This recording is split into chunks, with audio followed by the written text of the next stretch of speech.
네, 애널리스트 톡톡 시작합니다. 오늘은 저희 키움증권에서 은행주 담당하시는 김은갑 연구위원님 모셨습니다. 안녕하십니까? 안녕하세요. 네, 반갑습니다. 은행주가 사실 기세가 정말 등등했었는데 8월 1일을 기점으로 살짝 좀 분위기가 좋지 않지 않을까라고 조심스럽게 생각을 해봅니다. 요즘 분위기 어떤가요? 확실히 그 세제 개편 발표와 그 이후로는 이제 좀 오름폭도 상당히 내려왔고, 근데 주가도 이렇게 빨리 반등은 못 하고 있는 그런 상황입니다. 네. 아니 근데 보니까 또 주가가 8월 1일에 많이 급락해서 저는 거기에 머물러 있을 줄 알았는데 근데 또 조금 채워내는 걸 보면은 여전히 기대감 살아 있는 것 같기도 한데 어떻게 해석해야 되나요? 예, 그게 사실 코스피도 거의 같은 흐름이었잖아요. 맞아요. 네.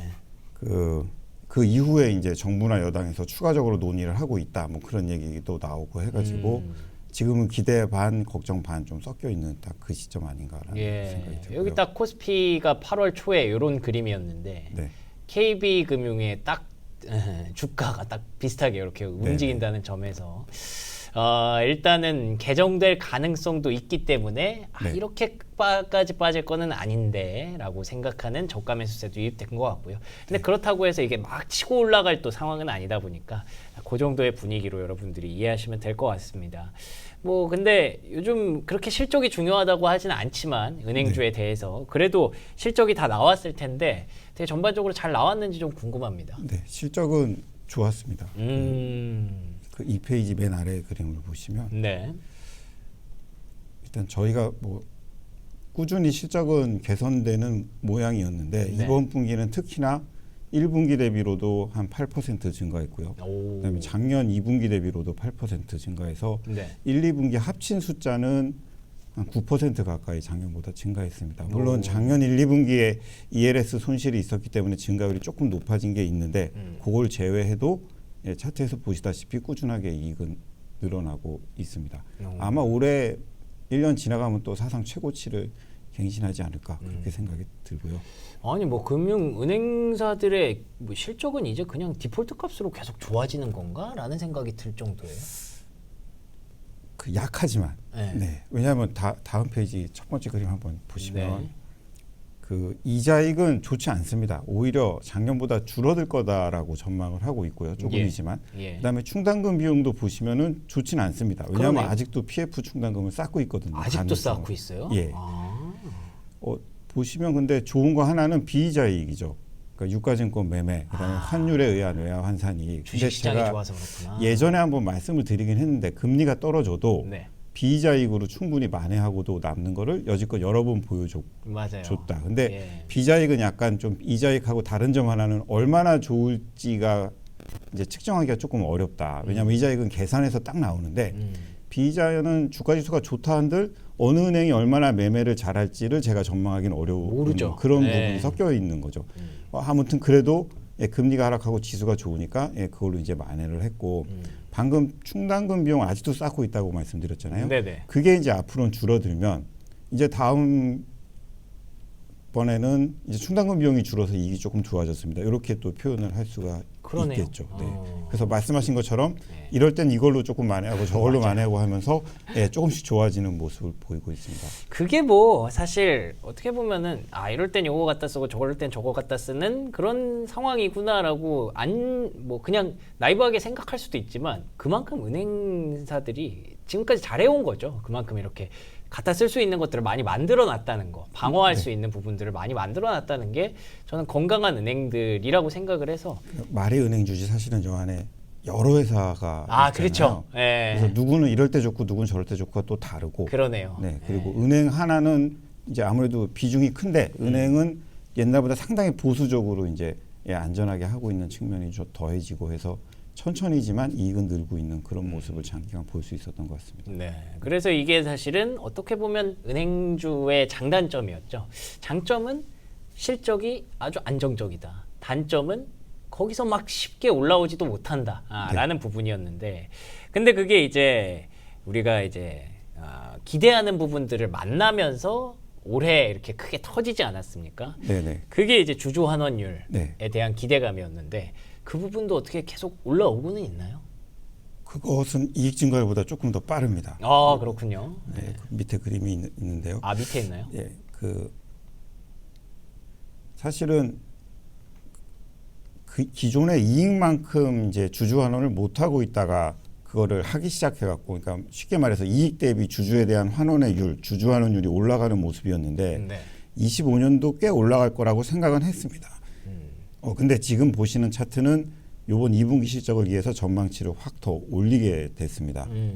그러니까 그 24년 대비 증가하는 폭이 한 2배 정도 늘어났는데, 확실하게 보이네요. 네, 이거는 일단 KB금융 같은 경우가 50% 넘어갈 거다라는 생각이 들고, 그다음에 신한지주도 하반기 자기 주식 매입에 더해서 내년 1분기 또 이 정도는 추가로 더 합니다까지 이제 다 발표를 해서 예, 그 생각했던 속도보다는 빠르게 올라가고 있습니다. 그리고 3분기 실적 때 네. 일부 은행이 또 추가로 발표할 예, 예정. 4분기에 얼마를 더 할 겁니다라고 발표할 것 같습니다. 이것은 은행주 간의 약간 경쟁이라고 그러네요. 해야 되나요? 예. 그 요번에 3분기 숫자까지만 발표하는 은행, 뭐 이렇게 하반기를 통째로 발표하는 은행 좀 섞여 있어가지고, 네. 근데 이것도 약간 과도기적 느낌이 듭니다. 지금은 주주환원을 높이는 과정이니까, 그러네요. 네, 어떻게 어느 정도 기간을 발표할지가 아직 정립이 되지 않아서. 그러면은 우리가 사실 연초에 기대했던 부분들이 그대로 잘 시행이 되고 있고 수행이 되고 있는 상황이라서 네. 원래 약속대로면은 되게 기세등등한 은행주를 계속 보고 있었어야 되는 건데, 네. 근데 이게 세제 개편안이 들어오면서 그 분위기가 확 달라졌단 말이에요. 네. 그게 어디까지를 불확실성이라고 우리가 봐야 되는 건지 그게 좀 어렵네요. 아, 저도 어려운데 네, 그게 그렇죠. 그 주가는 사실은 그 대선하고 이전부터 오르고 있었어요. 예. 그렇죠. 그러니까 그 배당 소득 세제 개편이라는 요인이 없을 때도 예. 실적이 좋아지고 주주환원이 높아지는 걸로 오르고 있었는데, 네. 그 세제 개편이 더 올려버리지 않겠냐 해서 상승폭을 더 키워놨습니다. 상승 그랬죠, 속도를 그랬죠. 빠르게 했죠. 예. 근데 만약에 세제 개편에 대해서 실망하는 일이 생긴다면 그 뒷부분에 빠르게 올랐던 거는 실망 매물로 이제 주가 하락으로 나올 수 연결되는 있죠. 게 맞기는 맞습니다. 예, 그렇죠. 근데 그게 저는 저번에 한번 반영이 된 것 같고, 그 은행주 입장에서만 그 세제 개편을 한번 말씀드리자면, 네네. 이건 완전 은행주 입장입니다. 네. 그 요 안이 나오기 전에는 배당 성향 35% 이상에 대해서 한다라는 얘기가 있었는데, 근데 이게 40으로 올라갔어요. 네, 그러면 근데 은행주는 원래 30이 될락말락한 은행들이 대부분입니다. 예. 근데 1년 만에 35로 바꾸는 거는 조금 큰 맘을 먹어야 가능한 상황이었기 때문에 네. 좀 애매한 숫자였다가 40으로 바뀌어 버리는 통에 그럼 너무 어렵겠는데라는 숫자가 돼 버렸습니다. 그럼 모두가 대신에 어려운 게 2번이 생겼습니다. 2번. 네. 25% 이상이며 직전 평균 3년치 평균 대비 5% 이상 늘렸으면 해당이 된다. 요건 다 하고 있었던 거 아니에요? 은행이? 요거는 은행이 다 할 수가 있습니다. 그래서 은행주 입장에서 보면 2번이 생기는 통에 고배당 상장법인, 대상법인이 될 수 있는 가능성이 확 늘어나서 선방했네요. 일단 잘 됐다, 여기까지는. 네, 그렇게 해석을 할 수가 있고요. 이제 네. 문제는 그 다음 이제 누진세율이 다단계로 나눠지면서 그렇죠. 25% 하나로 통일되네 어쩌네 이렇게 얘기가 있던 것이 조금 숫자가 좀 나눠지고, 네. 여기서 이제 시장은 좀 실망을 했던 것 같습니다. 예.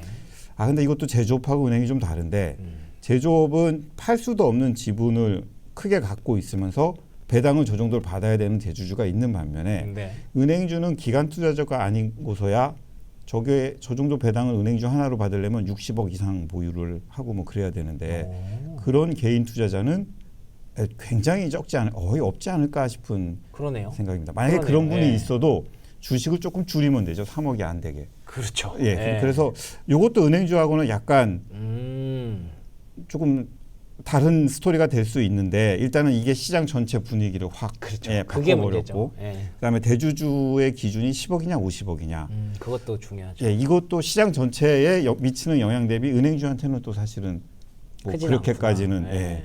그 은행주 입장에서만 보면 이렇게까지 시장 전체에 흔들릴 만한 내용은 아니었는데, 일단 네.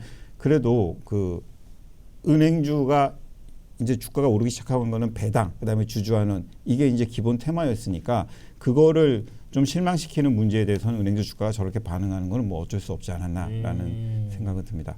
그리고 지금 이 시점에서도 향후 저 부분이 어떻게 결론 지어지느냐에 따라서 예, 저희 코스피도 이제 그쵸. 문제지만 예. 저희 은행주 주가도 그에 이제 조금 연동해서 움직일 수밖에 없을 것 같습니다.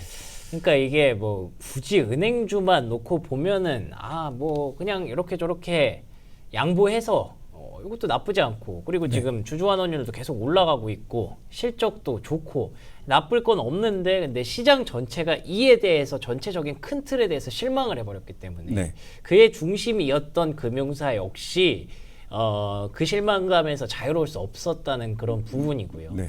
근데 반대로 생각하면은 또 이제 또 바뀔 수도 있는 여지가 있기 때문에 여전히 포기할 수 없는 게 금융주라고 할 수 있을 것 같은데 결론적으로 그럼 금융주에 대한 투자 전략을 어떻게 가져가면 좋을까요? 만약에 제가 은행주를 샀는데 네. 배당과 주주환원을 장기적으로 누리고 싶어서 샀다. 목적이 네. 그거였다. 네. 그러면 지금 나쁘지 않습니다. 그렇죠. 오히려 더 살 기회인 거죠. 예, 그렇죠. 저희는 어차피 이거 말고는 내세울 메리트도 약하고 원래 그랬죠. 예, 이거만으로 이제 주주에 대해서 환원을 할 생각 뭐 그럴 수밖에 없는 종목이기 때문에 그 방향은 계속 지속된다. 예. 그리고 전체적인 이벤트에 의해서 조금 주가가 떨어진 거는 더 살 수 있는 기회이다라는 생각이 들고요. 근데 나는 그게 아니고 단기적으로 주가의 모멘텀을 본 거다. 그러니까 뭐 주구장창 배당받을 생각이 있었던 건 아니고 이런 테마로 인해서 주가가 오를 때 매매 이익을 생각하셨던 분들이라면 저 그 정부의 저 관련된 정책이 어떻게 결론 나는지를 본 다음에 움직일 수밖에 없지 않을까라는 그렇죠. 생각이 듭니다. 네. 당분간은 만약에 이제 고 메리트를 보고 투자하셨던 분들은 한 9월, 10월쯤까지는 조금 두고 보시는 게 낫다. 그렇게 오래 걸리진 않겠죠. 그래요? 네. 오, 빨리 나오면 참 좋을 텐데, 그렇죠? 네. 네. 이거 언제 나올지 몰라서 지금 고민이 좀 되는 부분이기는 한데 그때그때 또 주가는 또 미리 움직일 수도 있으니까 뭐 어쨌든 여전히 그게 조금 좋아진다면 다시 원래 그 기세 등등했던 금융주로 돌아갈 수 있다라고 확신을 하시는 거죠? 기세 등등이 어느 정도로 의미하는지 모르겠지만 뭐 그게 이제 차이는 좀 있겠지만 여전히 뭐 밸류에이션 메리트라든지 이런 거는 좀 있다고 보시는 거죠? 그 스토리는 지금도 유효하고 네. 그걸 기대감을 한껏 끌어올렸던 게 이제 세제 개편이었고 그랬죠. 그게 이제 다시 돌아오면 사실 아무 일도 없었던 것보다는 못하겠죠. 그렇겠죠. 시장이나 은행주나 그래도 이제 여전히. 다시 봐줄 만한 왜냐하면 다시 주가가 좀 싸진 거는 맞으니까요. 그러네요. 여전히 또 메리트는 충분히 가져갈 수 있다라는 점을 다시 한번 생각해 보게 되네요. 그러면 금융주에 대해서는 조금씩 모아가면서 기다려봐도 괜찮을 것 같아요. 그런 전략도 괜찮을 것 같고 그 실망감이 다시 돌아와야 될 텐데 그거에 대해서는 확신할 수는 없으니까 너무 크게 가지는 않아도 될 것 같습니다. 자, 그러면 김은갑 위원님과 함께한 시간은 이렇게 마무리 짓도록 하겠습니다. 오늘도 좋은 말씀 고맙습니다. 네, 감사합니다.